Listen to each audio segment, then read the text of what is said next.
Glória ao Pai, glória ao Filho e glória ao Espírito Santo. Louvado seja o nome do nosso Senhor e Salvador Jesus Cristo, por mais uma oportunidade a qual Deus nos concede nessa noite, de poder estar no ar ao vivo, aqui pelo programa Momento Bíblico, que vai ao ar todas as quartas-feiras às 21 horas, ao vivo aqui pela TVS News, para o Brasil e para o mundo. Programa esse para abençoar a tua vida, para elevar o teu elevo espiritual. Louvamos a Deus por mais uma oportunidade a qual Deus nos concede de estarmos aqui para poder falarmos da palavra dele, para podermos estarmos aprendendo cada vez mais com o Santo Espírito para a nossa vida, para que possamos ser melhores na presença de Deus, para que possamos ser cada vez mais instruídos na graça e no conhecimento do nosso Senhor e Salvador Jesus Cristo. Deus abençoe a todos que já está conosco, já está chegando aqui no chat também, abençoando essa obra com o seu like, com o seu incentivo, com o teu apoio, compartilhando cada vez mais, para que o reino de Deus cresça, para que esse trabalho, esse projeto seja cada vez mais vivo e eficaz para as vidas e para as almas. Quero louvar a Deus pela oportunidade de poder estar aqui mais uma vez, transmitindo e falando da palavra de Deus para cada um de vós.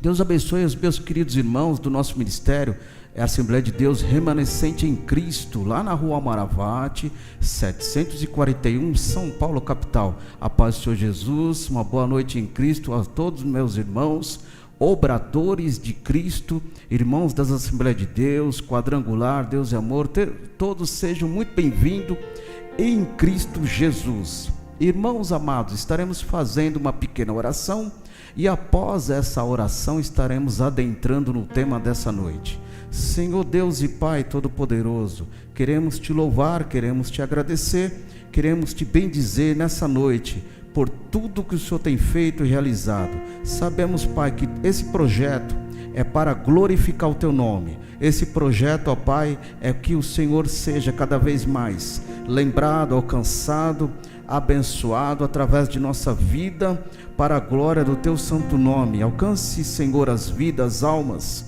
aonde estiver chegando essa transmissão, que seja tudo para o teu louvor e para a tua glória, no nome precioso de Jesus. Meu Deus poderoso, te louvamos por tudo. Irmãos queridos, sejam todos muito bem-vindos. Fique à vontade para compartilhar, fique à vontade para dar aquele like abençoado.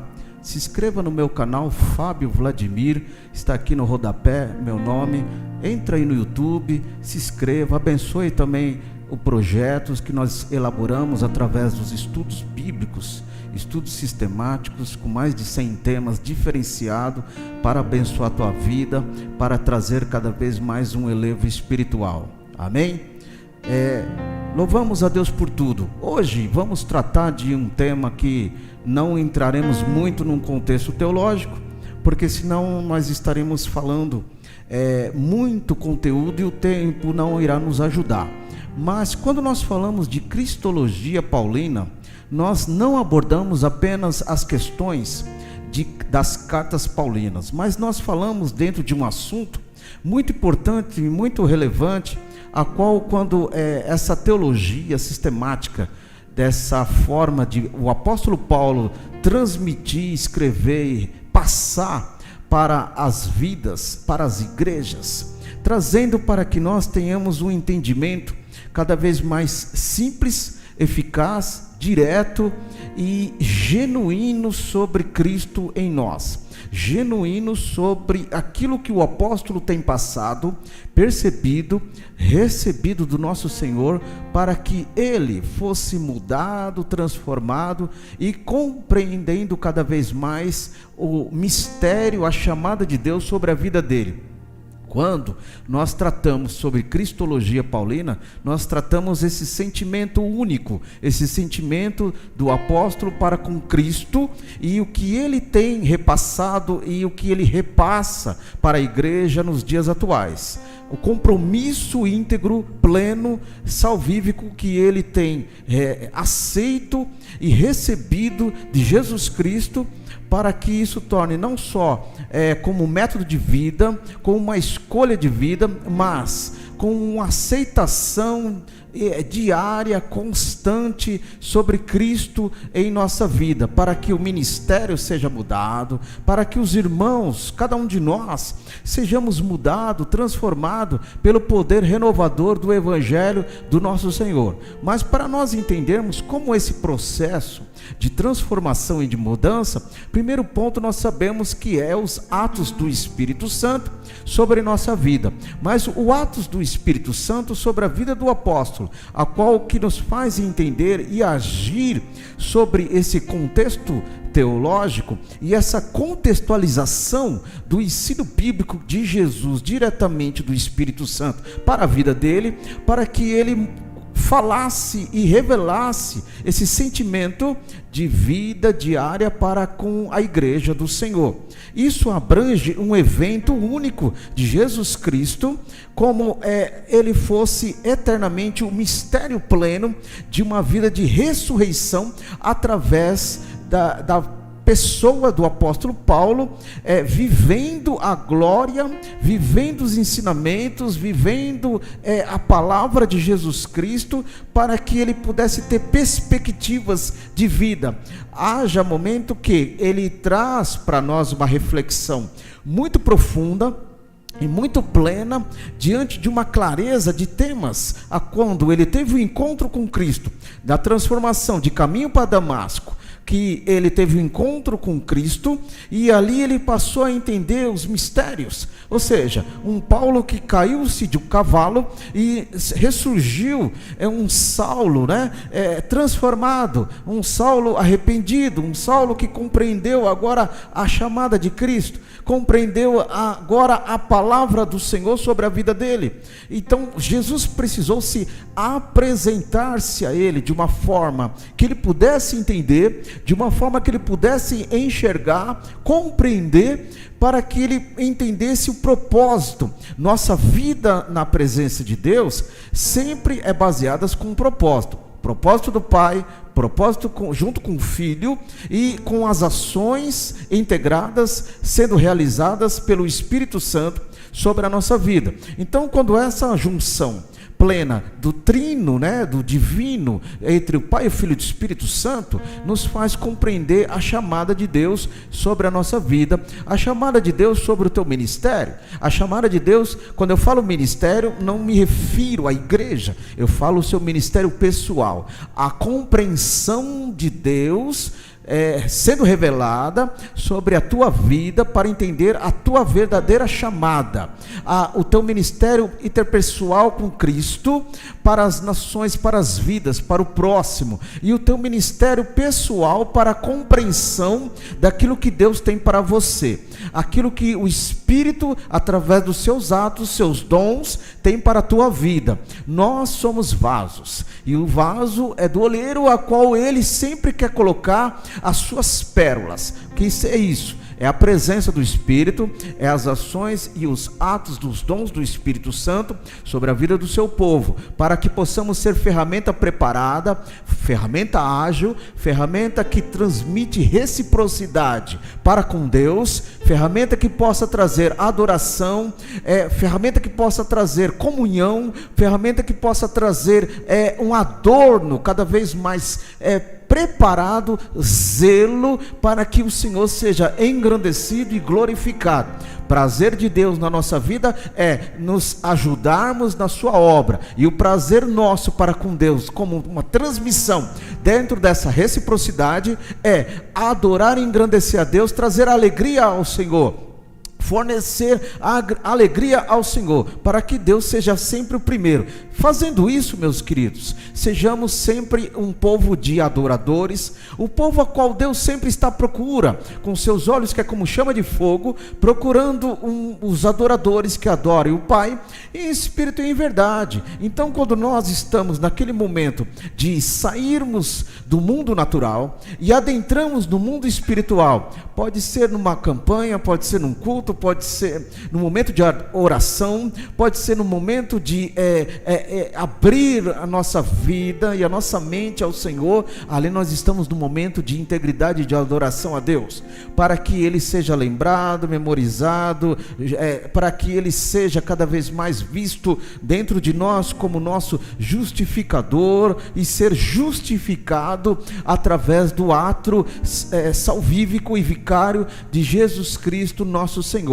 E o apóstolo Paulo, quando ele começa a mencionar isso dentro dele, como um ensinamento dentro de uma cristologia interna, dentro dele, nos traz a visão das suas cartas, Cristo como o autor da sua salvação, que é em Tessalonicenses 1 e 2, baseando sobre Cristo, o autor da salvação para a humanidade. Depois ele vai se acentuando essa perspectiva dentro de uma escatologia, que nos traz a primeira e segunda cartas de Coríntios como o dom de Cristo sobre a nossa vida, cartas de Gálatas e Romanos nos trazendo a sublimidade, sublinhando a soteriologia, a doutrina da salvação sobre a nossa vida, e que nos faz nos focalizar e ser participante de Cristo sobre nós. E quando nós somos participantes de Cristo sobre nós, a nossa vida vai ser uma vida plena, uma vida integrada, uma vida que vai justificando a ressurreição, justificando as maravilhas do Senhor sobre nós. Da mesma forma, Efésios, cartas de Efésios, cartas de Colossenses, que vai nos trazendo os mistérios de Cristo. Tudo isso, o apóstolo Paulo escrevendo, ele trazendo de si para fora, ele extraindo essa informação, extraindo essa bênção, extraindo essa palavra, esse poder da identidade de Cristo, que foi presencial ali em Damasco, presencial sobre a vida dele na chamada dos ministérios, presencial na vida dele diante das viagens missionárias, e a qual particularmente vai sendo mais visto por Deus como atos divinos sobre a vida dele. Então ele nos faz entender isso, e ele vai falando sobre essa questão, quando nós observando um versículo bíblico, Filipenses capítulo 3, versículo 17, observe comigo: sede também meus imitadores. Observe, capítulo 3, versículo 17, apenas a parte A.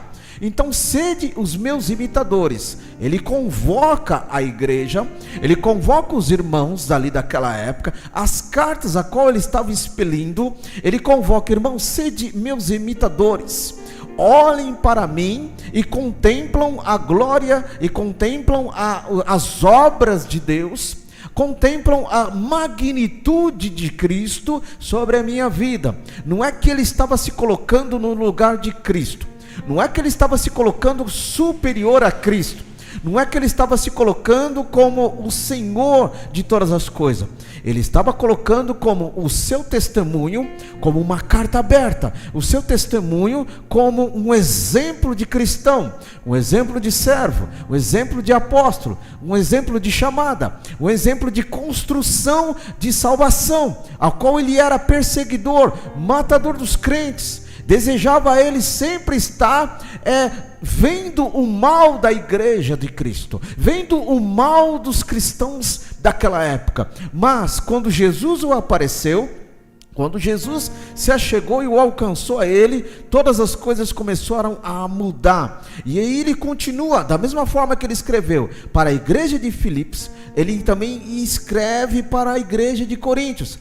Confere comigo, 1 Coríntios no capítulo 3, capítulo 11, versículo 1.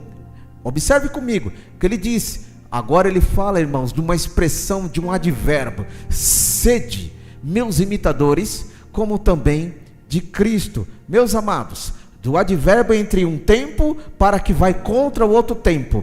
Ele usa a palavra sede diante dessa expressão de uma narrativa tão explícita e tão direta, ao qual ele fala: irmão, sede meus imitadores, porque eu também sou de Cristo, imito a Cristo, estou em Cristo, tento viver em Cristo, tento estar com Cristo, falar de Cristo, respirar a palavra de Cristo, estar inalando cada vez mais Cristo. Então ele convoca agora a igreja de Coríntios para ter uma visão espiritualizada sobre o que é viver de Cristo. Quando nós observamos isso, trazendo para o nosso dia, trazendo para o nosso momento, igreja de hoje, igreja atual, e observando as palavras do apóstolo Paulo, que sendo transmitidas sempre os ensinamentos cristão, cristocêntrico, trazendo para a igreja olhar para os atos de Paulo e as palavras a qual ele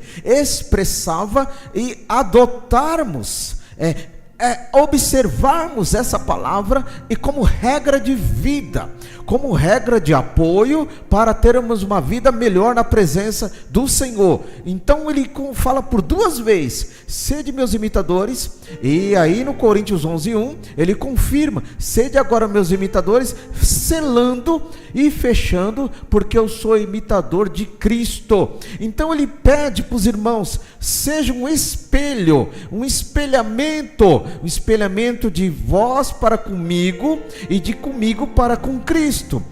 Então ele ele convoca, meus irmãos, uma reunião espiritual sobre esse conceito de que é viver para Cristo. Haja vista que muitos daquela época não tinham uma visão plena, um conhecimento de ter uma vida com Cristo, por causa que não tinham experiência e espiritualidade para entender o assunto. Mas quando Deus preparou Jesus e preparou os discípulos, que depois foram constituídos apóstolos, e isto faz com que a igreja se formasse, a primeira igreja cristã, ou podemos dizer, a primeira igreja na sua formação inicial, como a igreja primitiva. E através desse ponto tão importante de um surgimento de uma igreja primitiva, saindo ali os primeiros cristãos daquela época, para que entendesse os ensinamentos recebidos pelo apóstolo Paulo, ensinamentos recebidos pelo apóstolo Pedro, pelo Barnabé, por Silas e por João. Então todos eles, nas suas missões, nas suas tarefas, uns recebendo mais, outros recebendo menos. Por quê? Porque vai da aptidão, meus queridos, daquilo que nós somos. Não existe, meus amados, todos nós, diante de uma esfera, servir a Deus, não existe todos servir a Deus com a mesma igualdade, através dos dons e através da sua forma de ser com Deus na execução da sua obra. Não existe. Uns têm mais aptidão para algo mais de Deus, mais responsabilidades, mais situações para ser executadas, e outro menos. Então Deus, não é que Ele faz acepção, não é que Ele faz rejeição, é que vai da nossa busca, vai da tua intelectualidade para compreender e entender aquilo que Deus está propondo para contigo. Ou seja, a obra, Deus usou Paulo porque Paulo tinha muito conhecimento, ele era um homem que precisava ser utilizado, esse conhecimento, dentro de uma esfera romana, aluno de Gamaliel, do mestre Gamaliel, mas agora ele estava sendo aluno de Cristo. E ele sendo aluno de Cristo, o que aconteceu aí? Agora era a hora de ele transmitir algo de Cristo, as profundezas que era revelada para ele de Cristo. E isso fez com que ele crescesse mais como obreiro, crescesse mais como missionário, crescesse mais como um obrador de Deus sobre a vida dele. E isso foi brotando cada vez mais, não só uma libertação, mas uma semente de uma construção tão sólida, para que ele servisse ao Senhor Jesus com muita certeza, com muita firmeza, com muito propósito de fé, e faz com que isso nos torne como um grande exemplo de vida, de compreender as suas palavras. E quando ele vai transmitindo isso, sempre o apóstolo Paulo firmando a sua certeza e a sua clareza na presença de Deus. 1 Coríntios, no capítulo 1, versículo 23, na sua apresentação e na sua forma de se expressar, ele disse também: mas nós pregamos Cristo crucificado, que é escândalo para os judeus e loucura para os gregos. Então, o apóstolo Paulo, ele sela, revelando para os gregos e para os judeus, que a pregação dele saía, refutava da religiosidade, saía dos ensinamentos humanos, das filosofias humanas daquela época, e principalmente dos ensinamentos malignos. Ele pregava um Cristo vivo, pregava um Cristo ressurreto, um Cristo que venceu a morte, um Cristo a qual ele ouviu a voz, ele sentiu a presença, ele contemplou a luz da mudança, a luz transformadora, ele contemplou o desafio que foi dado a ele, e principalmente estava crendo naquilo que Deus estava estabelecendo no seu chamado. Quando ele diz, nós pregamos, ele estava mostrando que não é somente ele. Coisa boa, irmãos, obreiro de Cristo é isso. Há toda a razão da mudança e toda a forma de pregação do ensino bíblico não está posto apenas um só, está para todos. Então ele diz, nós pregamos porque nós aprendemos, nós pregamos porque nós recebemos, nós pregamos porque nós entendemos tudo que Cristo tem nos dado a nós. Então apóstolo Paulo, apóstolo João, Pedro, Barnabé, Silas, as discípulas, os discípulos, os evangelistas, na sua formação daquela época, todos eles foram construído uma espiritualidade sólida para que não só vivesse o evangelho de salvação apenas porque Jesus estava com eles, mas quando Jesus foi ao céu e os varões galileus precisavam na sua continuidade ainda exercer a comunhão e a mudança de palavras, da sua forma de pregar, da sua forma de estar ensinando, principalmente com fé, diante de uma guerra espiritual que estava acontecendo com eles, o inimigo fazendo com que eles não crescessem, não vencessem e não atuassem na sua execução. Da mesma forma que o apóstolo Paulo apresenta essa palavra.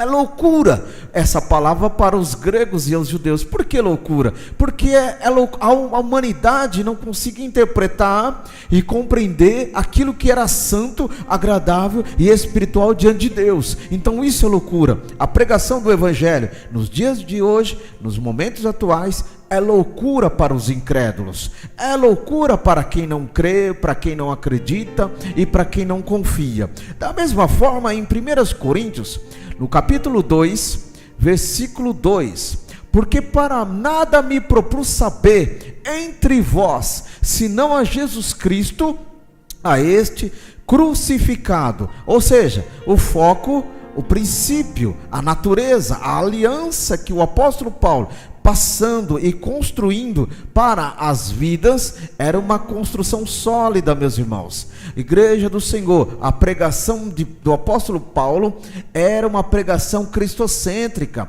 única, falando de salvação, de poder de Deus, falando de mudança. Não é pregação apenas para elogiar as vidas, não é pregação para conter, animar a plateia, não é pregação para estar contextualizado aquilo que já foi programado para ser falado ou para ser dito. Era a pregação da revelação, era a pregação da instrução vinda do Espírito de Deus para com a vida dele, era a pregação que estava dentro dele com contexto de vida para transmitir para as pessoas. Usava seu propósito de vida para propor a Cristo perante as vidas. observe bem o versículo, que não propus a saber de mim mesmo, não propus saber daquilo que eu ouvia lá de Roma, não propus a saber daquilo que eu estava fazendo antes de conhecer a Jesus, mas eu propus a saber o que era a revelação, a instrução de Cristo sobre nós, a crucificação, a ressurreição e aquilo, o Jesus vivo. Pregava o Jesus vivo porque ele vivia a Cristo, pregava Jesus vivo porque era experimentado nisso, experiências adquiridas sobre esse contexto de servir a Deus e estar na presença de Deus. Isso faz com que a igreja do Senhor seja alimentada, seja poderosa e cheia da visão de Deus, cheia da obra, e cheia da motivação do Espírito para fazer a obra de Deus com visão espiritual, com certeza do discernimento do Senhor, para que não caia nos erros, não caia nos ensinamentos de heresia, nos comichões dos demônios, para atrasar a esfera da espiritualidade da igreja, mas que você seja, eu seja, cada vez mais servo do Deus Altíssimo, mudado e transformado e glorificando ao Senhor Rei da Glória. Vem comigo em Efésios, no capítulo 2, versículo 10, a palavra de Deus nos diz a entender uma coisa, porque nós somos feitura sua, feitura de Cristo, criado em Cristo Jesus, para as boas obras, as quais Deus preparou para que nós andássemos nela. Observe bem aí esse versículo, nada propus a saber, na continuidade nos trazendo a visão, que nós somos feitura. Essa feitura foi porque Jesus estabeleceu isso lá na cruz do Calvário, nos deu esse direito, essa garantia, essa razão. Então fomos feitura, agora nós somos feitura do Senhor, feito por causa do sacrifício dele na cruz do Calvário, criados em Cristo. Olha o versículo: criados em Cristo, estabelecido em Cristo em nós, ou seja, estabelecido a nossa vida em nós, para que o Senhor seja primeiro em todas as coisas. E aí, continua o versículo dizendo, depois que ele é estabelecido, a sua feitura e a sua criação em nós, agora temos e somos um povo de boas obras. Agora somos um povo de boas obras, porque Deus nos preparou para esse segmento, Deus nos preparou para esse andamento, para que andássemos segundo nelas em Cristo, obras de bondade, obras de caridade, obras de amor, obras de palavra, obras de salvação, obras de libertação, obras de acolhimento, obras de resgate, para que nós andássemos nela. Quando nós praticamos essas obras, o ódio, o rancor, tudo aquilo que estava na velha criatura, não consegue mais estabelecer. Por que não?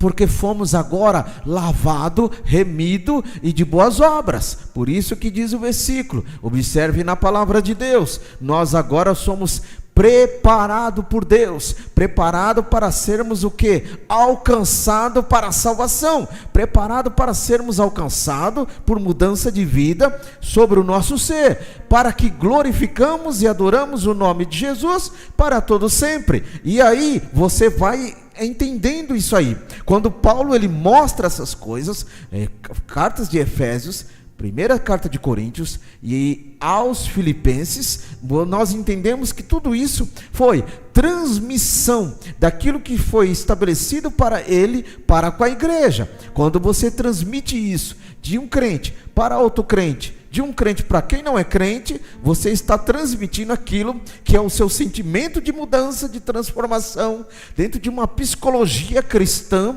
Dentro de uma psicologia cristã você entende isso, que aquilo que você recebeu de Deus não é só para ficar por você, é que Deus quer te usar para abençoar outras vidas. Deus quer te usar para que as outras vidas também sejam glorificadas, o nome dele através delas. Deus quer te usar para que o Senhor seja o primeiro em resgate, de salvar, de curar e de transformar. Então isso que o apóstolo Paulo nos traz, essa visão e esse entendimento, porque ele era rancoroso, ódio ele tinha da igreja e dos cristãos, mas quando Jesus chegou a ele, tudo mudou. Quando Jesus chega na nossa vida, tudo muda. Quando Jesus chega na nossa vida, tudo se transforma para a vontade plena e agradável santa de Deus. Então, quando tem essas coisas na nossa vida, o Senhor vai tomando frente de todas as coisas e o nome dele será engrandecido.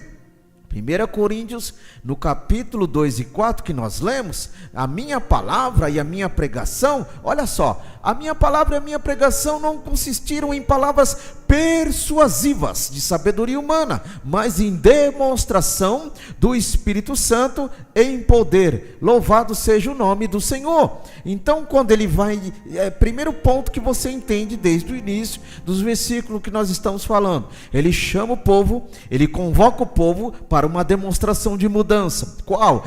Imita-me, seja meus imitadores. E o segundo ponto, ele convoca, diante de um advérbio desse versículo, logo de início, ele sede agora, meus irmãos, meus imitadores, como também eu sou imitador de Cristo. Então, depois dessa convocação, ele vai ainda agora propondo que a palavra dele se consiste no evangelho de um Cristo crucificado, de um Cristo que houve a ressurreição, de um Cristo que tem poder sobre todas as coisas. Ou seja, meus queridos, quando você pega esses versículos e vai enfileirando, entendendo o propósito maior dessas coisas, você vai entendendo que a carta que o apóstolo Paulo vai transmitindo para a igreja de hoje, com essas sequências de versículo, vai trazendo uma mudança e transformação de igreja de Cristo, não uma igreja humana, não uma igreja apenas como uma organização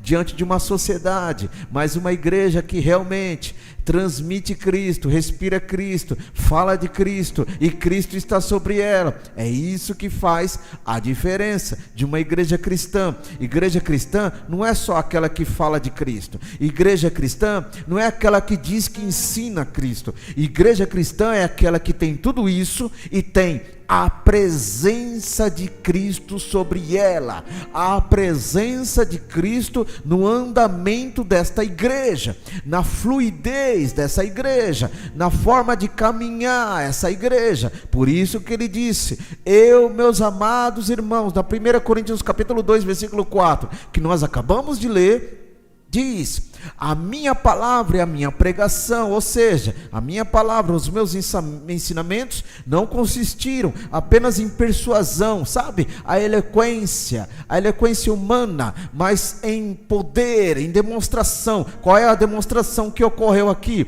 Os milagres que estavam embutidos na pregação. Pregação tem que ter milagres. Há milagres de vidas sendo alcançadas, as pessoas serão curadas, transformadas. Esse é o propósito da pregação, as pessoas serem salvas. Esse é o propósito único da salvação.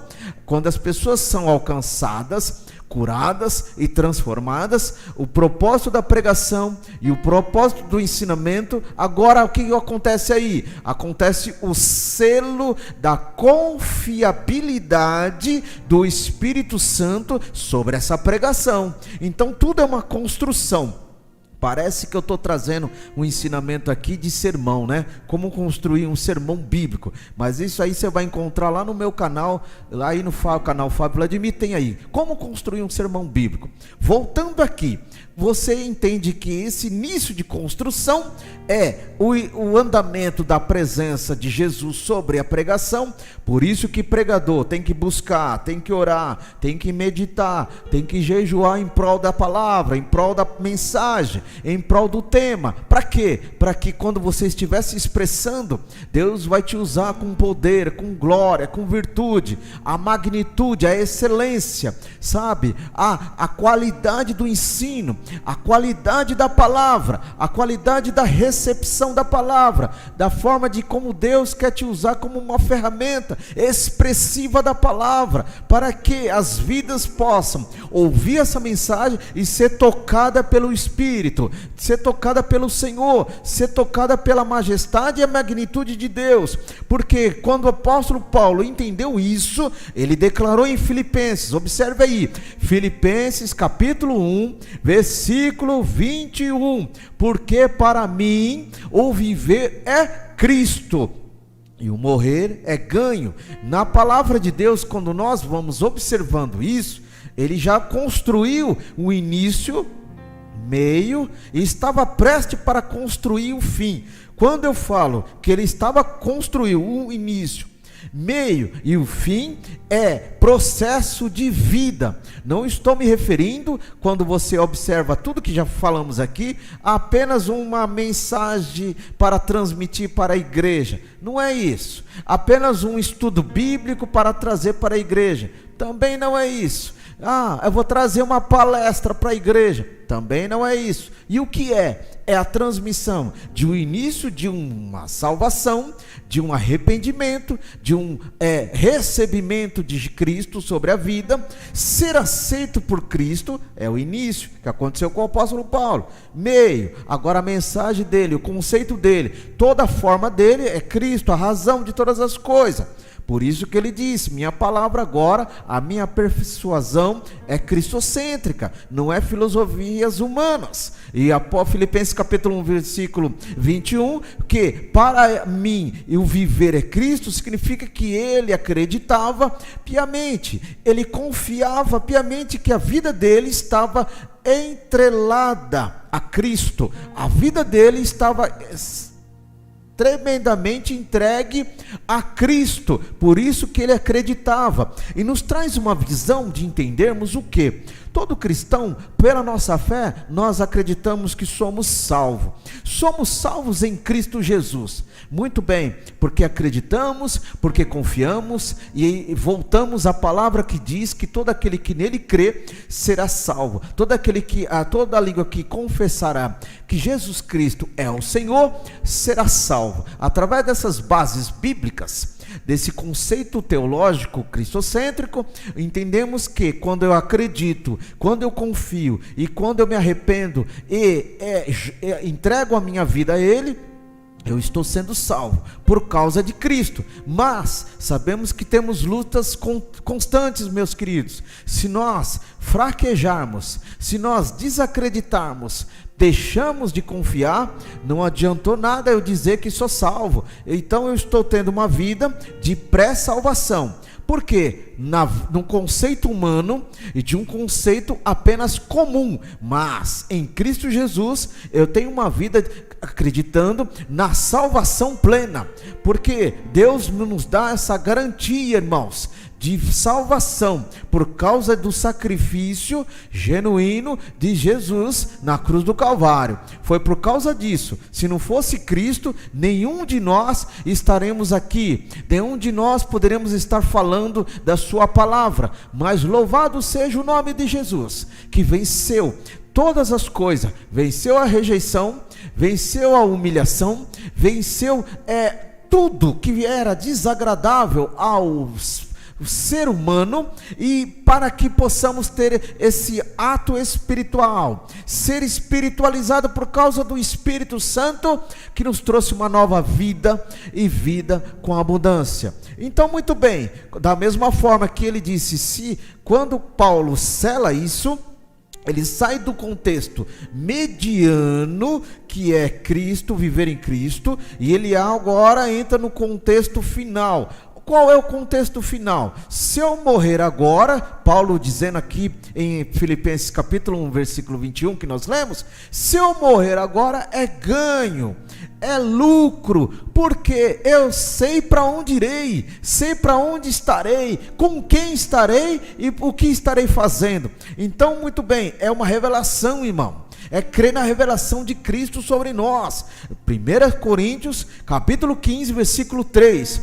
Olha aí, primeiramente vos entreguei o que também vos recebi. É uma troca aí, que Cristo morreu pelos nossos pecados, segundo as Escrituras. Olha aí agora o conceito bíblico diante disso.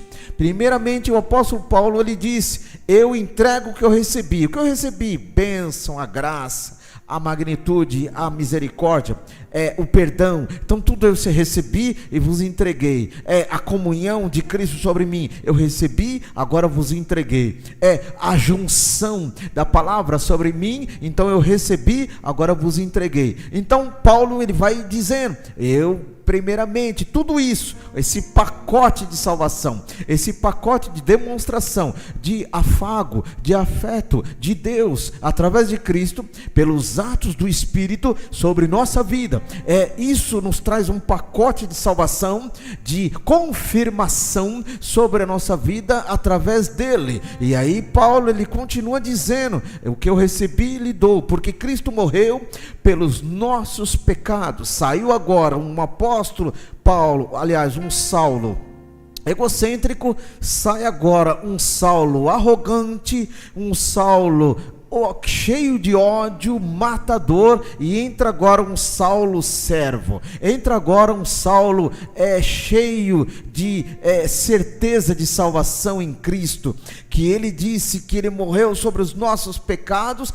não pelas minhas palavras, não pelas minhas intelectualidades, não pela minha diplomacia, não pelos estudos acadêmicos, mas segundo, olha o versículo, parte C, finalizando o versículo, segundo as Escrituras. Então, segundo as Escrituras, Cristo nos revela a ela que Cristo é o nosso Salvador, nosso remidor. Cristo é o teu remidor, Cristo é o teu Salvador, mas para isso acontecer eu preciso estar com Ele plenamente, entregar minha vida a Ele, aceitar Ele como meu Salvador diariamente, não é só uma vez não, diariamente aceitar Ele. Senhor, eu sou um pecador, eu sou mísero, mas eu não tenho nada e não sou nada, mas a tua presença me faz cada vez mais ter a certeza que o Senhor está cuidando de mim, que o Senhor está nos fortalecendo e nos dando vida, a oportunidade de viver e de reconhecer o teu poderio, reconhecer a tua grandeza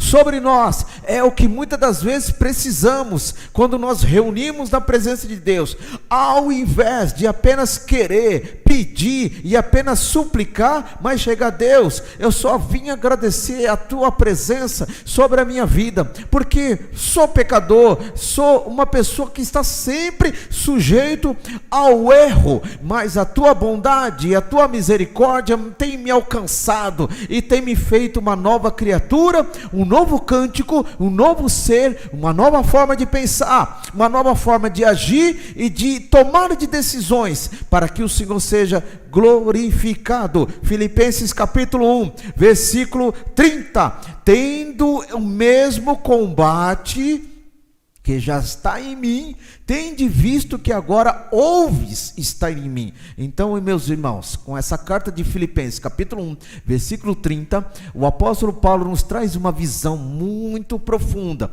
muito relevante sobre nós, porque ele disse: todo combate que foi realizado e dado para eu realizar, todo esse combate que você já ouviu que aconteceu em mim, todo combate que você já viu que aconteceu nas viagens missionárias, que aconteceu diante dos ensinamentos, todos esses combates que vocês ouviram, agora vocês estão prestes não só a ver, mas a entender, porque vocês têm visto a trajetória da missão. Ou seja, agora Deus estabelece através do teu Espírito e através de Cristo um particular, para que Ele revelasse para as vidas essa particularidade, essa peculiaridade de forma de vida, para que o apóstolo revelasse, entendesse, mostrasse: vocês agora têm visto em mim a missão, agora ouve de mim a missão. E aí a missão dele era qual? Revelar Cristo sobre as nações, fazer com que as igrejas fossem fortalecidas pela força do poder do Senhor, fazer com que as igrejas fossem mudadas, transformadas, estabelecida um reino de Cristo sobre elas. Capítulo 2 e versículo 20 de Gálatas nos traz uma visão. Já estou crucificado com Cristo e vivo, não mais eu, mas Cristo vive em mim. Então, olha aí o que aconteceu. Aconteceu a seguinte situação na revelação desse capítulo 2. Apóstolo Paulo, ele, diante da sua forma de entendimento, da sua forma de expressão, ele disse: eu estou vivendo diretamente, respirando o Evangelho, respirando Cristo em minha vida. Agora, em minha vida, não é mais aquela velha vida, a minha vida não é mais aquela velha índole e velho caráter. Agora a minha vida é Cristo vivendo sobre ela. E eu não vivo mais eu, mas o meu jeito de ser, meus costumes, meus hábitos, meus vícios, não vivo mais eu. Traz aí a contextualização, meus irmãos. Pega o versículo esse que nós lemos na parte B: vivo não mais eu, mas vive Cristo, vive em mim. Então agora ele está contextualizando para a igreja de Galácia, para que os irmãos Gálatas fossem entendedores e tivessem entendimento daquilo que é viver em Cristo,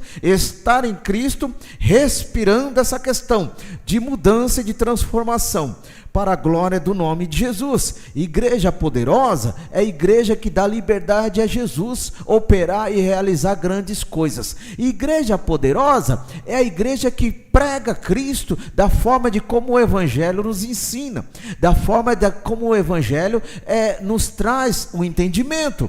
Então, quando eu tenho entendimento, pedindo a Deus, dai-nos o entendimento, dai-nos a compreensão e a sabedoria que vem do alto, não a sabedoria apenas humana, mas que a sabedoria do alto liga com a sabedoria do alto, liga com a sabedoria humana em nossas vidas, tudo vai bem, irmãos, tudo vai bem. Os propósitos da tua vida vai bem, os mistérios de Deus sobre a tua vida vai bem, os teus planejamentos de Deus sobre a tua vida vai bem, os dons do Espírito Santo que atua sobre a tua vida vai muito bem, sabe?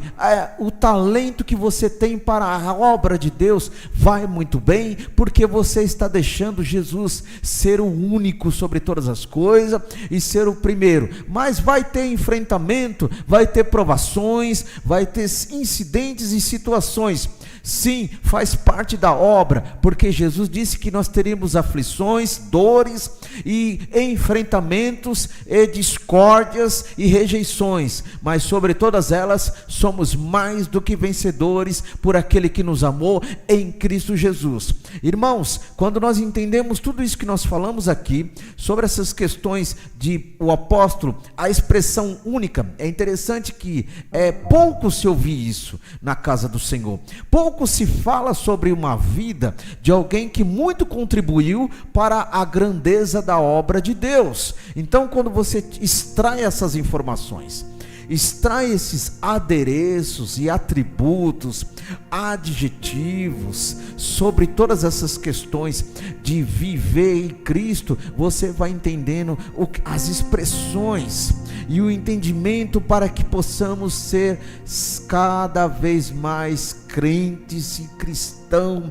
na presença do Senhor, sabe? Para que todos os nossos propósitos sejam concluídos em Deus sobre a nossa vida, e aí o Senhor será engrandecido. Amém, meus queridos? Vou ficando por aqui, louvando a Deus pela tua vida, louvando a Deus pelo teu aceite sobre essa programação, louvando a Deus por ti estar apoiando e incentivando essa obra. Sexta-feira estará esse material no meu canal aqui, Fábio Vladimir. Acesse também, contribui para esse projeto e esse crescimento. Se inscreva no canal TBS News para abençoar essa casa e esse projeto. Quero louvar a Deus e agradecer por todos, pela família Sun News, por ter abençoado e nos ter concedido a oportunidade de estarmos mais uma aqui, ao vivo, quarta-feira, para a transmissão dessa programação. Lembrando que quarta-feira que vem estaremos aqui ao vivo, 21 horas, no programa Momento Bíblico. Para quem não conhece, programa sistemático com os temas bíblicos, trazendo uma contextualização diante do que a Bíblia tem para nós, diante da obra do Senhor.